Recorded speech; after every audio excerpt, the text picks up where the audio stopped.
So up here with me today, we've got Kelly Garrett. Kelly is a grower from West Central Iowa. We've been working with Kelly. What year did we put the first system? Fall of 2015. And home for you is near? Hour northeast of Omaha.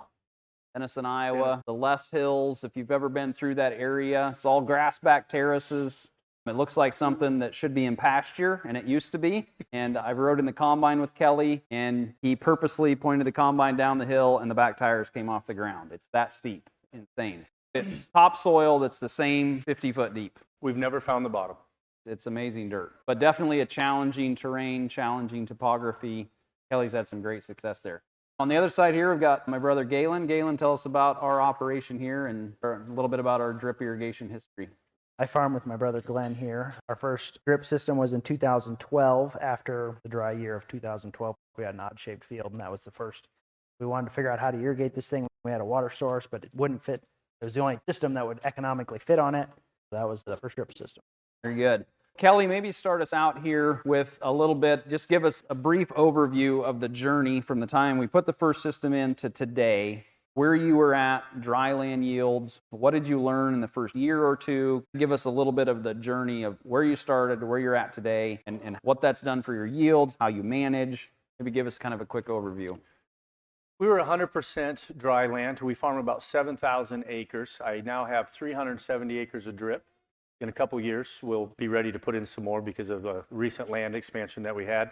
We typically will see a 25 to 30% increase in irrigation yields over dryland yields very reliably. Last year, it would have been much more than that. Our corn last year, overall, about 5,000 acres of corn, our corn made 190 because of the drought, and it's pretty easy to have irrigation yields at 290. On soybeans, I would tell you that we will increase it 35 to 50%. The soybean increase is more than the corn increase. Our average proven yield is about 15. Our average proven yield on the irrigated acres is 290. That's where I talk about a 25% increase. I remember that first year Kurt was riding with me, and the first field we put in was partially irrigated, partially dry land, and the dry land corn that year in 16 was making about 210 in that area, and the irrigated acres were making 280. So that stayed right there. We got that easy 25% bump from the irrigation, and now I spend a lot of time researching how to go higher. It isn't because of the limitations of the irrigation, it's the limitations of the soil, the plants, and really the biggest limiting factor is us. We have to figure out what we're doing. We've got all the low-hanging fruit out of it. There's a lot of potential left. It's sometimes above my pay grade. Yeah. Let's talk a little bit about the nutrients that you've learned, work through drip, and that you really focus on. How has that transitioned from that first year to that second, third, and fourth year where you really started to push the yields even higher? What nutrients are you running? What are you learning in the early works? We always thought we had to add nitrogen, and we've never got a payback from nitrogen through there. But we do through potassium, phosphorus, things like that. We really get a big bump there. A carbon source through the drip, we really get a big bump there, things like that.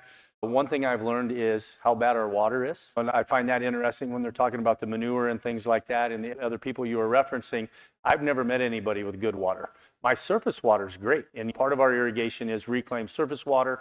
Part of it is the well water. The well water is terrible, and higher in iron, higher in bicarbonates, things like that. I would say that we started to find in the last couple years, we weren't still stair-stepping upwards where we're learning more things and checking those boxes. We had to figure out why, and it is the water. Now we spend a lot of time treating the water, working on the bicarbonates, and our foliar feeding through the sprayer on our dry land has got better. The kill from the chemicals and the herbicides has gotten better because we learned how bad the water is, because our sprayer runs off the same water that we load the sprayer out of the irrigation. Then when I go talk to hog manure people and things like that, and a lot of times it's talked about the hog manure, the fertility isn't as good anymore, and they've changed the feed and things like that. I don't think that's true. The soil takes on the properties of your water, and if your water is going to suck, so is your soil after a while. It just happened to me faster in the irrigation because, of course, how many more gallons am I putting out there? If you're spreading 3, 4, 5,000 gallons of hog manure every year, over time, that soil takes on the properties of your water. And if your water's high in iron, high in bicarbonates, things like that, that ties up that fertility.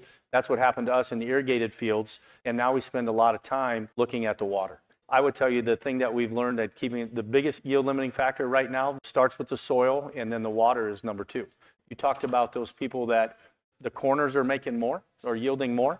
It's a pH problem, it's a base saturation problem, it's a bicarbonate problem. That's what's in the water, and it's fairly easy to predict now because again, I've never seen good water. Yeah, and I'm just thinking about the growers that are here today. We've got a lot of nasty water that I think we're going to talk more about that after lunch, but I think that's 100% hit the nail on the head that we've got to start addressing that. Galen, tell us a little bit about our nutrient plan. What are the things that we've learned here on our farm and things that we're going to look at doing different next year? What has worked? What hasn't worked? How are we managing irrigation and fertility today differently? In the past, we have not done a lot of phosphorus and potassium through our systems because we haven't had an economical source that we have felt like we've got a good response from, or we haven't done a good enough job of managing it. So this past year on this system right out here, Kurt and I had a little disagreement. So we changed a little bit how we did some things. I had some zones, he had some zones. Basically, we're working on dollars. He put his phos system through. I put my phosphorus down with the strip till bar. Dollars were the same at the end of the season, and it's not exactly like super clear, but we didn't go backwards any for sure. Going forward, that's one thing we're going to look at for this year is particularly phosphorus. Can we dial that in through our drip systems? With ICL fertilizer, which I don't know if Chris talked about that or not, but ICL fertilizer looks like it will be a good option for doing that. So let's talk a little bit about phosphorus. Kelly, tell us what your phosphorus looks like. How do you apply phosphorus in your system? And then maybe we'll go into nitrogen a little bit. Our main source of fertility, a liquid byproduct out of a liquid company, Wayne in Sioux City. Every 400 gallons has about 80 pounds of phosphorus. It's highly available. First started with that because their phosphorus number was really tanked in August. And an agronomist I was working with at the time had knowledge of that product. And now I deal very in that product. And it's really my only source of phosphorus. A little bit with the planter, a little bit foliar. And that product is also high in sulfur, which helps out with my bicarbonate problem. Every time I'm irrigating, I'm pumping that product. So if I'm irrigating 206 gallons a minute, there will be 40 gallons an hour, 50 gallons an hour of this liquid byproduct. It really is just a byproduct, liquid byproduct going through my system because I'm putting out the phosphorus. There's a little K in there, there's carbon in there, and there's sulfur in there. And that sulfur comes from sulfuric acid. That sulfur is what we're using to treat that irrigation. What's your soil test levels done below? Soil test levels, they're high. You've raised them. We've raised the soil test levels with that product over the last year or two. We've changed the pH level of that ground a little bit because bicarbonates of the water, we're raising it. And we're finding that the nutrition that was there was tied up from the calcium and the bicarbonates from the bad water is now becoming available. And in the last year or so, we've taken a big jump forward in the year. Any other thoughts on phosphorus in your application right now? Currently 100% through the strip till has been our primary practice as a dry 1152.0. 1152.0 through the strip till. Like Galen mentioned, we're going to push more through the drip, dollar for dollar. It was, like he said, the yield data is a little bit hard to analyze. We think there was somewhere between an 8 and 12 bushel increase where we ran the phosphorus through the drip compared to the dry spread. I think there is a response there. Phosphorus is a nutrient that stimulates root development. It gives the plant energy. Super important that we're addressing that through the drip system. ICL, it's this dry soluble phosphoric acid. Basically comes in a 50-pound bag. You solubilize it on the farm and inject that through the irrigation. Let's talk a little bit about nitrogen. Galen, why don't you go first? What's your nitrogen program been in the past? Some of the discussions that we've had. And how you manage nitrogen and maybe some things you're open to consider for this year. Typically, our nitrogen program is we put 60 to 80% down in the fall, depending on the level of distance. Where has NutraDrip's recommendation how much nitrogen should go through the drip say? I don't even know. What would it be? It would be about 20%. 20%. So I'm thinking about 20% should go through the drip. I've struggled to get him to lower that number. For us, the challenge is early season, getting that system going. A lot of times we're not turning our systems on till July, and by July we need more than 20%. So a lot of our challenge is just logistic manpower issues. Like we have a hard time getting our systems going, running, get fertilizer applied. In the past, that's the way it's been. Tissue sample, we're looking for 250 to 300 total pounds usually on a system. Kelly, what's your nitrogen program look like? It continues to come down. 80-85% goes on in the fall with anhydrous, provided we can get it all done with the weather. Hopefully we get it all done in the fall. Then we'll put on about 8 gallons in the 2x2 with the planter. We don't get a response through the drip with the nitrogen, but through further education and research, it's not the drip's fault, it's the soil. This is one of the things that they give me a hard time about at XtremeAg is because of my soil. In working with Mike Evans and my son Connor, things like that, we're taking more and more soil tests all the time. Last year on July 1st on one of our irrigated fields, this is when the sun comes out and the microbial system really gets heated up. This is the blessing of the soil. There's 600 pounds of nitrogen available in the top 2 feet. When we've applied 160. That's the microbial system, that's the Iowa soil working for you, things like that. We now believe the reason that we never got a response through the drip system is because the plant can't use it all. It can't take it all up. And now we work with Jared Cook out of Idaho a lot on the chemistry of the plant. And my number one priority is balancing the soil. When I say balance the soil, I'm talking about base saturation. Now I'm talking about balancing the plant. When we balance the soil, we make everything in the soil become available. And from a base saturation perspective, in my soil, I have too much calcium. Perfectly balanced soil, 65% calcium, 13% magnesium, 4% potassium, and then you probably want to have 8% hydrogen. Nobody's probably ever told you need hydrogen before, but if you overlay a base saturation map with your yield map, it will correlate. I don't care what the soil type is, I don't care any of that, the base saturation map will correlate to the yield map. If you're not making decisions off your yield map, I don't know what you're thinking about because that's where your income comes from. You need to be looking at that. Our nitrogen, this is a big question, I apologize, it takes a minute. Our nitrogen is variable rate applied with that anhydrous bar. And you're going to think I'm saying this backwards, I'm not. We put on 80 pounds of nitrogen in a high yield area, 80 pounds of anhydrous in a high yield area. We put on 160 pounds in a low yield area. And we continue to bring that down. You think that's backwards because it takes a pound of nitrogen to raise a bushel of corn. You're right, but you're not giving credit to what's coming out of the soil, or at least coming out of my soil. Everybody's soil is different. You need to validate that, okay? We continue to turn it down. Last year, I don't have the slide, but last year we had a test for Iowa State and working with their agronomy department. 0 pounds of anhydrous, 60, 120, 180, and 240. The 0, of course, was bad. It was like $143 an acre loser. But the best ROI was the 60. The 60 pounds of anhydrous all the way up to the 240 pounds of anhydrous. This is in a field that's been corn on corn for 10 years, no commercial fertilizer other than my liquid byproduct, this anhydrous. 60 pounds of anhydrous, they all yielded within 5 bushel of each other. 60 all the way up to the 240. It's because of the nitrogen coming from the soil. And so the 60 pounds was like a $37 ROI. Because again, the yield is essentially the same. So we continue to do that. And now when we talk about the balance of the plant uses micronutrients to produce amino acids to convert the nitrogen to protein. And if we don't have enough micronutrients, we're not going to convert that plant to protein, and you have excess nitrogen. We call it assimilation. We want to assimilate all of that nitrogen, and our target is a 95% goal. We even had a theory last year, a hypothesis, with all of that nitrogen in the soil, we could never ever achieve balance. We did. We achieved balance. We had to fly the plane. Let me back up. We're taking sap samples and soil samples every week throughout the field. My son does it. We're looking for an intern this year because he's threatening to mutiny and quit. Because he's taking in 9 fields, soil sample and a sap sample every week. And we want to be 95% assimilation. At V10, we dropped to 85%. So we flew the plane, we flew on micronutrients, we did it again at R1, and when we had ear set, I was so excited because we had 75% of the plants had 2 ears. And I'm like, holy cow, we have figured, this is dry land and irrigation. We're really onto something here. 1,300 parts per million, we were there, then we couldn't hold all those ears, and we aborted them. We aborted a lot of the doubles. I now believe that the root system of that plant cannot bring up all of that nitrogen because Jared really told us, I don't even know, you could dump a semi-load of micronutrients out there. I don't know that you'll ever reach assimilation. Well, we did, so now I believe that the root system can't bring it up. So we're looking for products. I find this one to be very interesting.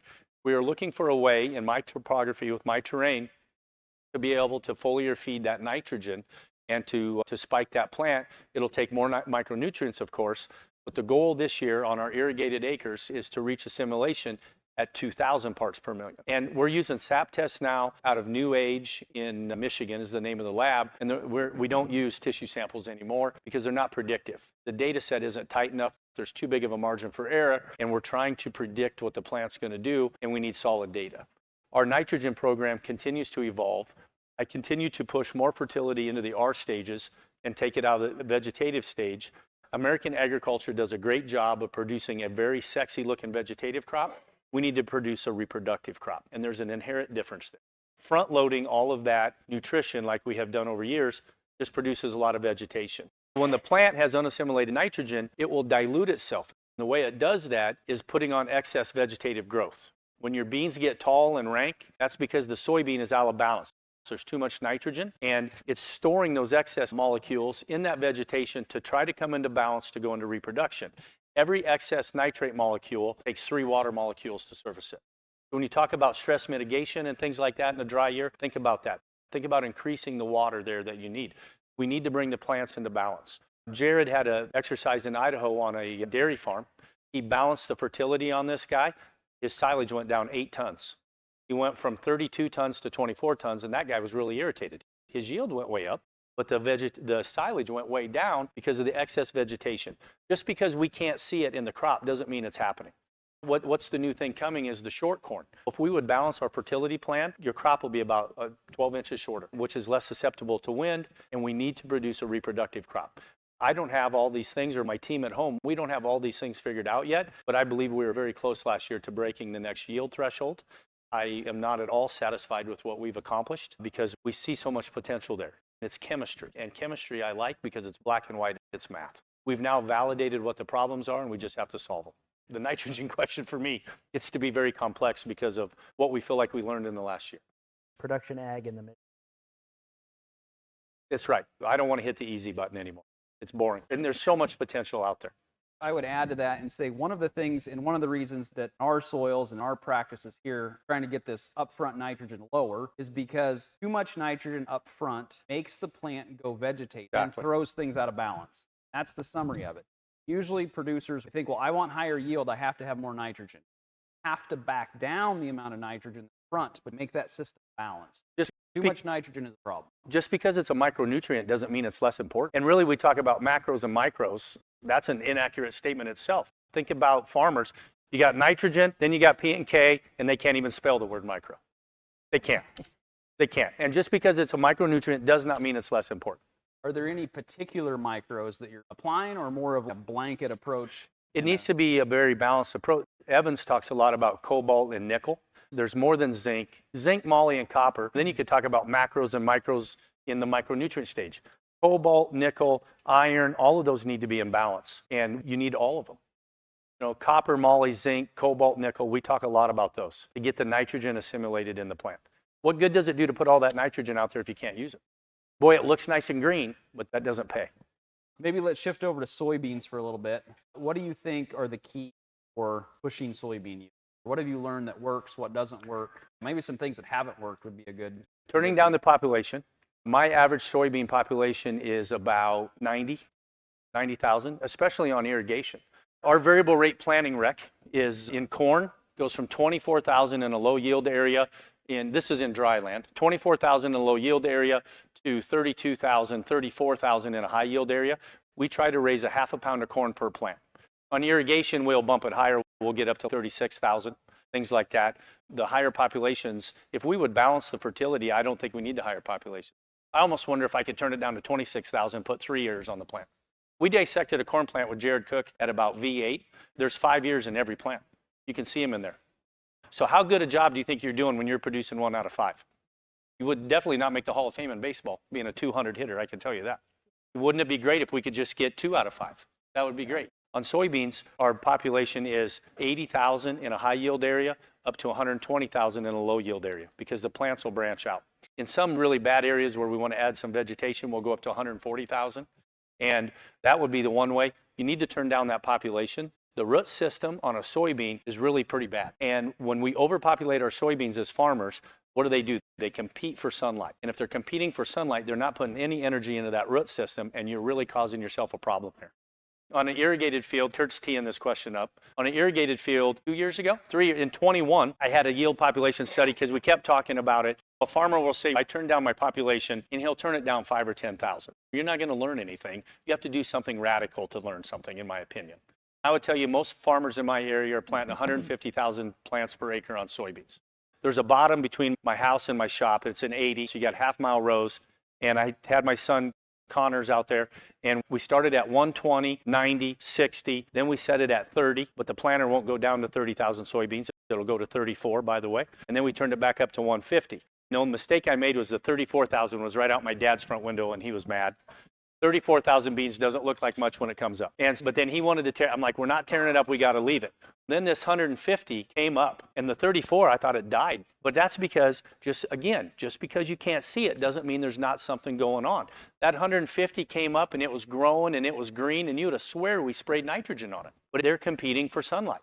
So then we fast forward, and everybody in town is talking like, what's wrong with that strip? Something's wrong with the planter, and Connor wasn't paying attention, and everything comes up. The highest yield was the 90. It beat the 60 by 1.2 bushel per acre. So the 60, because of the 30,000 seeds, the 60 was the highest ROI. But that wasn't even the exciting spot. The 34,000 out yielded the 150 by 3 bushel at the end of the day. We did something radical and we learned something. So turn down your population. You're wasting seed.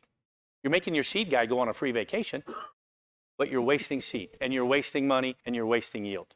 Use a plant growth regulator. We use plant growth regulators in furrow, at post-chem, and at fungicide on all acres of corn and beans.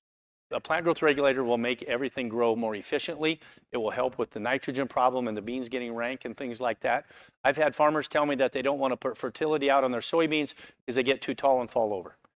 They're trying to limit their yield because the beans will fall over. Why not find another solution? Plant growth regulator and your population are the two solutions to that problem. People talk about the difference in corn and beans. There isn't one. They're plants, and they just grow a little differently. You want to know what our in-furrow is for corn and beans? It's the same.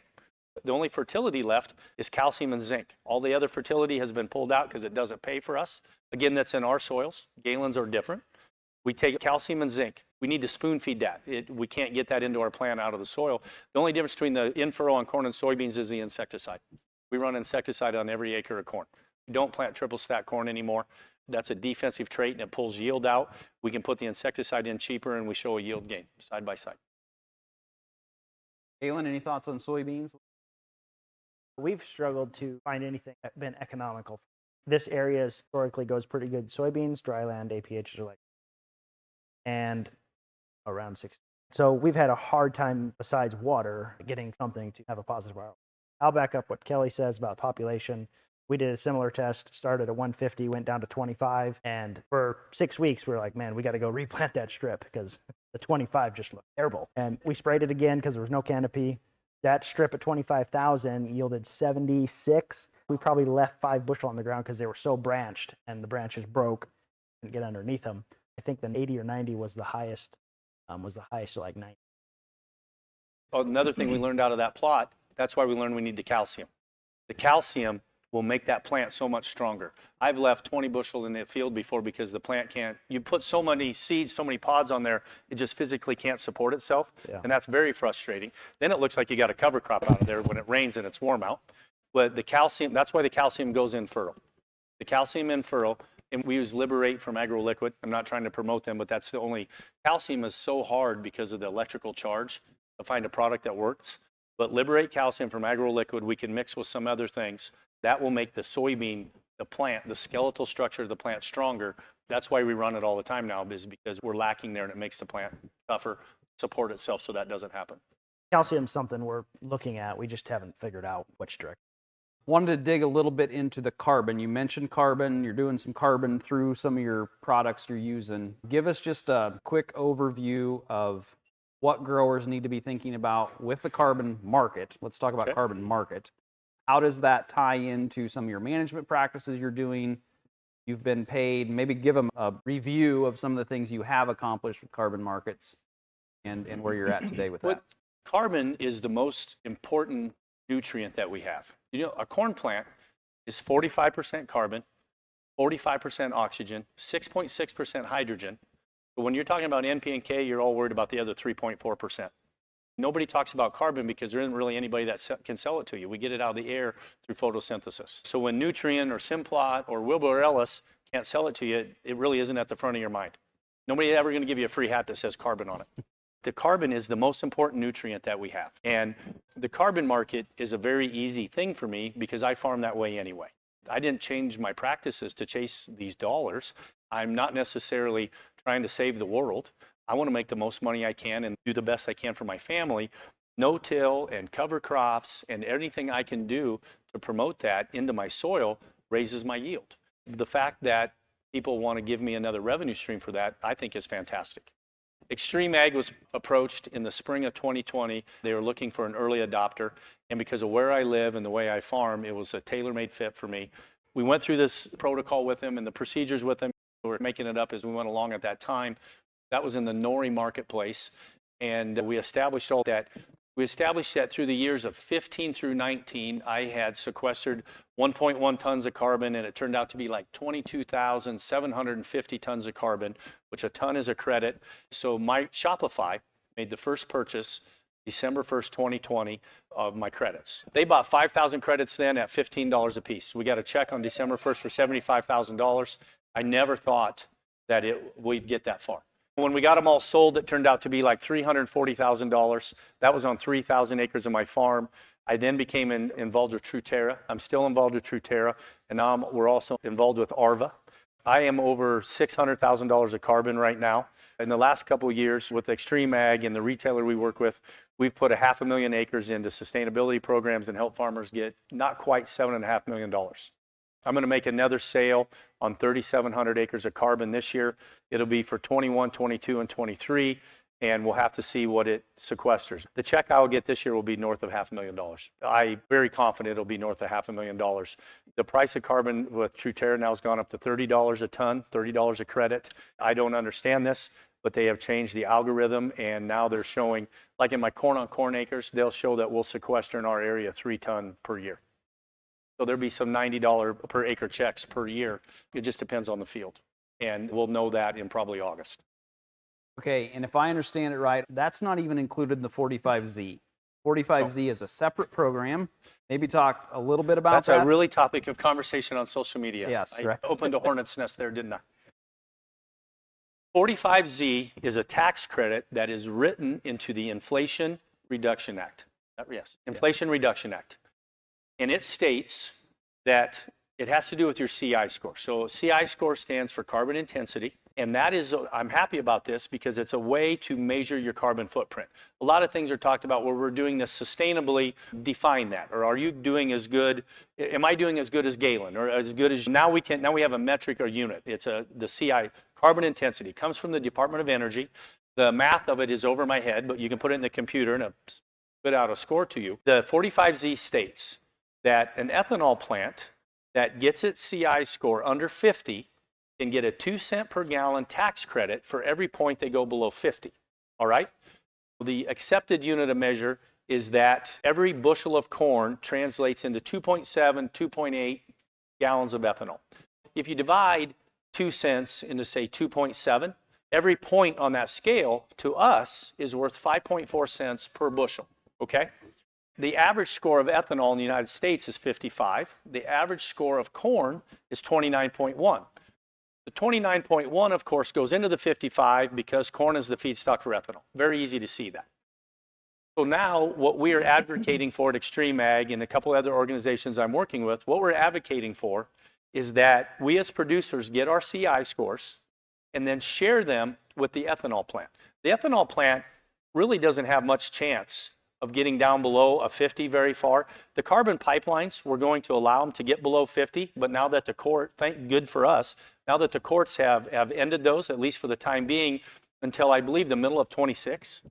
Now that the court has ended that, the ethanol plant, they don't have a chance to get below 50 unless they take our scores. So what we're doing as farmers, or what you would be doing if you choose to participate, is offering traceability back to your farm. And it'll cost you probably, some people are saying $5 an acre to verify your score. You can go online in a few different places and put in your practices and things like that, and it will spit out a score for you and it'll give you a general idea. Again, the average is 29.1. My score is a -6. It was a -2. We changed a few things, and now I'm down to a -6. For example, I'm 35 points better than the average. And again, that average comes from the Department of Energy. We're a long way from pulling this off. Somebody tweeted something about this. They asked, there was a tweet that I read that said, would farmers change their practices to lower their CI score to get a premium?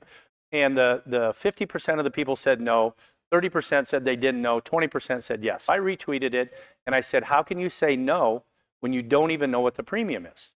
And then I talked about the 45Z and I shared the information I have now. And many people across Twitter, some of them are supportive, some of them, you know how they are, very skeptical. Then it even went into Facebook and things like that. They just say it's crazy. The math is there. If we can get it, can we get an ethanol plant to take a hold? Maybe not. What we're advocating for with XtremeAg, and we're talking with 3 different ethanol plants right now, is we'd like half. 35 points times 5.4 cents per bushel is $1.89. The $1.89 premium per bushel that if I share my score at the ethanol plant, that they can pick up on the 45Z, okay? And I'm just telling them I want half.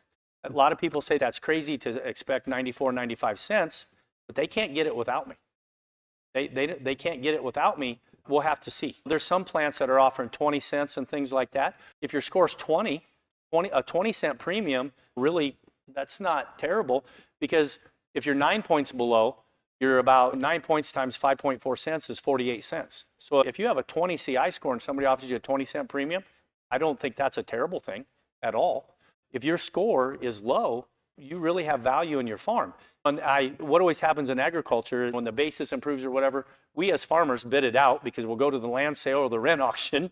We bid out all the net for ourselves. But here's an example that if you have a great CI score, that's you individual. That isn't the corn market. That isn't the general public. So to say you won't change your practices to improve your CI score, I think that's crazy. Am I promising you that I'm going to get 94 cents? Absolutely not. The law is written and it starts in January of 25, but the IRS still has to interpret it. The government, for maybe the first time in history, has done a good job so far, but they could still screw it up because they haven't interpreted the law yet. If we talk about it and growers get educated and things like that, putting in cover crops, I believe, will lower your score about 10 points. There's 20 cents per bushel. Now, you've got to learn how to use the cover crops so it's not a yield limiting factor. Again, this is, when I talk all the time, I say, the reason I farm is I want to work in tune with Mother Nature. I want to be in collaborative with Mother Nature, not competition. And when we're using a lot of synthetic fertility and things like that, we're damaging our soil health. And I believe we're working in competition. And I believe we need to work in tune with Mother Nature to break the next yield threshold. That's why I try to balance the soil. I burn the hair off. But how in the world does a normal Joe like me implement something like I wouldn't even know where to start? Is there a company out there that does this? Is NutraDrip going to do this for us? We need somebody in the area that starts a company that comes in and offers this service to do everything that you talked about. This is what we do at XtremeAg. What XtremeAg is helping farmers improve their ROI. That's our goal. I just want to write you a check at the end of the day and say, you're going to do it for $5 an acre. I don't want to hear about it. You just get me the whole 180 we would acre. need to, so we've also, there's 3 of us. We just started a new LLC. XtremeAg owns a third of it. It's called Regenerative Roots Solutions.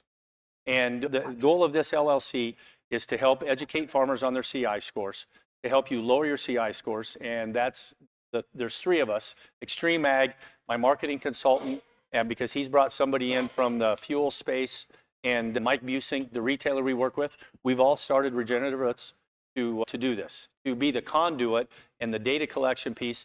Mike is the guy that we work with on the carbon markets now with Truterra and Arva. He takes 10% of what you get because of the data piece. He's got to go through every field and every boundary has to be correct. He's got to document your practices, things like that. He has a staff of people that does that to help you with the carbon. Now we're working on the CI scores. And yes, there are places, because Mike is the one that handles all of my data. It is a huge job. On some of the carbon stuff, there's 250 data points for every field. Right now, the CI stuff, they're talking about 36, but there's an update coming to the model in the middle of March and things like that, and I can't imagine it won't get to be more. That's why it's a big job. I didn't want to do it because I'm not above average when it comes to that. But you have a team behind you. Yes. That's what the normal farmer that's just farming a couple thousand acres. You can't. I don't have enough time to spend in the office. No, you don't. You don't. I don't either. That's what we work with at XtremeAg.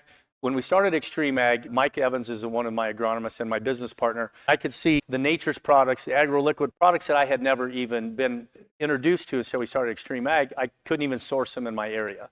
And Mike was an agronomist with Nutrien. This is during COVID because it's 2020. And Nutrien told its employees, you either have to stay home or go to the office. You can't go visit people. Mike is high energy like I am. He didn't want to stay home. He knew we didn't care. Starting with that shutdown was about what, March 10th or 12th that year? Mike was at our place every day. Nutrien was paying him, and he was at our place every day because he couldn't go anywhere else. And this is when we started XtremeAg, and I could see all these trials we're doing. So on Labor Day, Mike quit in August, quit Nutrien, and we started Integrated Ag Solutions. And we sell and service the products that are for XtremeAg. My farm is by far the biggest customer. And we just put up a new building, a new office because we're growing, and this is what we work on every day. What are your thoughts? Yeah, I'm 100% there. I'm 100% that we need to look into it. Galen's just started working with Mike, getting Precision Farms data into it. Jason Mashoff's been working on it. So we've been watching it. One of the things that I know is coming, and it's why I brought up greenhouse gases, is because the carbon is a small portion of it. Once we get greenhouse gases included into it, and we're paid for how we apply nitrogen. That's in there now, Yep. But I don't think it's fully built out for things like subsurface drip irrigation. That's going to be an even bigger credit.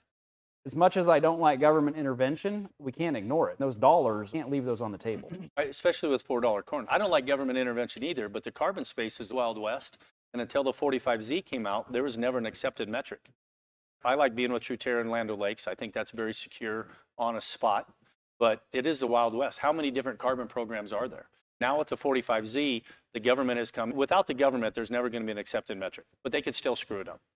I don't mean to be skeptical, but history tells us that. To put a plug here for Kurt, and you want to improve your CI score, stop making passes across the field and apply with your drip irrigation. That's one of the ways to lower your CI scores, to eliminate passes. That'll hurt you. You're going to sell for years backwards. Like the carbon I'm about to sell will be for years 21, 22, and 23. Going forward, there is like a 5-year data collection piece, but if you choose to go in and work that ground, it does not penalize you. Many people worry about that, but it does not penalize you. So if you sold your credits for 21, 22, and 23, and then you decide, I'm going to go in and chisel plow this. Yep. It has no bearing on the carbon money that they gave you. Then in 24, if you went in and chisel plowed that ground, and then let's say in 26, you wanted to sell the carbon for 24, 25, and 26, and you report tillage, it'll lower your tonnage or your credits because you weren't no-till. On the honor system. Yeah. My other question is... They do now have satellites, and they can look back at the satellite imagery. My other question is this for landowners also, or just tenants? No, it's for the farmer. So It's for the farmer, so that's up to you whether you want to talk to your landlord or not. No, we're the landlord. That's my. But if we do it on a 50-50 basis, I mean, is that like? The carbon market wants to work with the grower, so you would need to work with your grower, your tenant. I have a couple people that want a part. I have a couple landowners or landlords that want a portion of the check. I have a couple that don't care, and I have a couple that said, you keep the check, and they raise my rent. I should have never talked to them about it. Any other questions? What have you found on watering soybeans? We always hear about water late, let the roots get down, this kind of stuff. What have you guys found on that? That's a very valid statement. Where our soybean APH is about 60. Beans really frustrate me. I don't like them because we're so bad at it. We're not very good at raising corn. We're worse at raising beans. And so our APHs on beans are about 60. Last year, my beans made 72. I was quite happy. I'm talking dry land overall. We typically raise 90 bushel beans.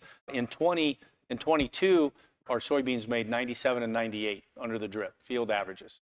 And this year, in the effort we had a research deal this year. You know what my beans made in our drip this year? 55. The reason is we were trying to spike the nitrogen late when we talk about the assimilation and things like that.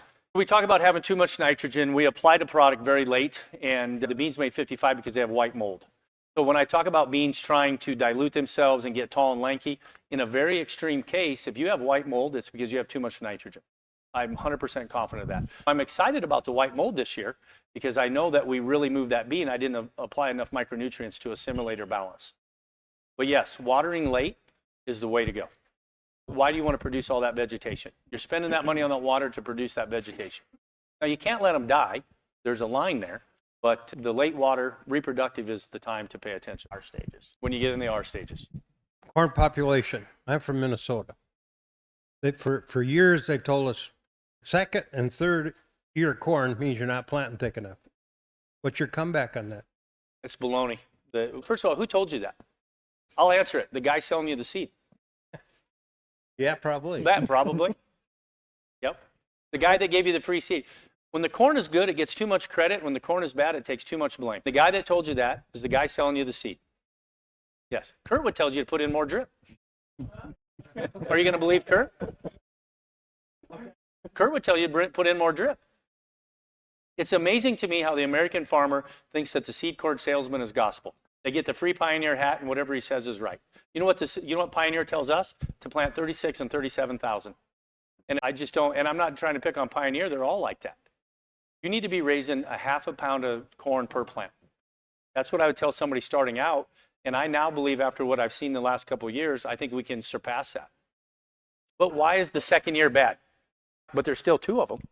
Okay, if I can go to 28,000 and produce 2 ears, or I can go to 36,000 and produce 1, even though the second year is smaller, the second year, when we were out there and I was doing the kernel counts and stuff, the first year will give us 200 bushel corn. The second year might only give us 120. That's still better than planting 36,000. With your plant health and things like that, we've talked a lot about that. And I sometimes think that we try to be too big of a control freak. Every plant, every variety has the ability to flex. Why do you care how it flexes? Why do you care if it puts on bigger kernels or another ear? That shows you how far away we are from the potential of the crop. Kurt said they had this, it was 50 bushel. I think we're so far away from the crop. I think we're so far away from the potential of the corn crop, I don't think that matters. And I think you need to plant a huge diversity of numbers every year, because I can't tell you which one's going to be better than the other. Corn plant potential of 8 years. There you go. But now you're telling me 2's bad. I'm just saying what they tell us. Yes. I just want to know what your comeback is. If it has the potential of 8, why is 2 bad? Because he's selling you seed. Take some seed back once and see what he said. Yeah. Sorry. Yes, we've overpopulated. We're overpopulating and producing vegetation. That's what a good seed dealer is. Yeah, you're looking at the long-term game, not the short. Absolutely. Yeah, I believe that there's at least 5 years in there, and we're getting 1. We're doing even worse if you're right and there's 8. We're doing even worse if there's a potential for 8 years and we're only getting 1. I don't think it does. Based off your analogy there, why aren't you cutting your population down more? We're working on it. I cut it down to 20,000, and then we have weed problems, just like he said with the 34. When we get below 24,000, then we have trouble with weeds, things like that. Now, 24, I would like to tell you that, I would guess, but we don't know this. I think 24 to 28,000 is plenty if I can reach this assimilation at a high enough nitrogen. When we get below 80,000 beans, we have a weed control problem. And as the weeds are getting tougher and tougher in all the crops. And Row corn have a potential benefit. I tried that, and that's a 4-letter. In 2021, we planted 15-inch corn, and Connor and I were so excited. And then we went to combine it. It was way worse than the 30-inch corn, and we argued about who had to run the combine because that 15-inch head was so terrible. Do you remember that? That was bad. You're right. It was a great theory. Well, we were spreading out the plants, and we're doing all this. Boy, did that suck. It's probably fine. And being able to pull the population down, you still would have some weed control. Yes, you would. We did not see it in the 15-inch corn. Kevin Matthews is on 22s. Good thing. We've had 15-inch corn, now 20s, from 30. Yeah, I thought it was a great theory. Boy, we had 130 acres of it, and it seemed like 13,000 when we went to harvest it. There's a reason you didn't stay on 15s. It was standing well. It just to get it to feed into that head and to keep all the ears in the head and things like that. And it was easy for us to try 15s because we had a 15-inch bean planter. But we don't, we're switching to 20-inch beans now because of the no-till and because of planter problems. And maybe we'll try 20-inch corn and get a head from somebody and try it. I'm not going to tell you 20 is bad because I know, and you wouldn't think that 5 inches is that big a deal, but holy smokes. All right. Any closing thoughts or comments? I think the steaks are ready.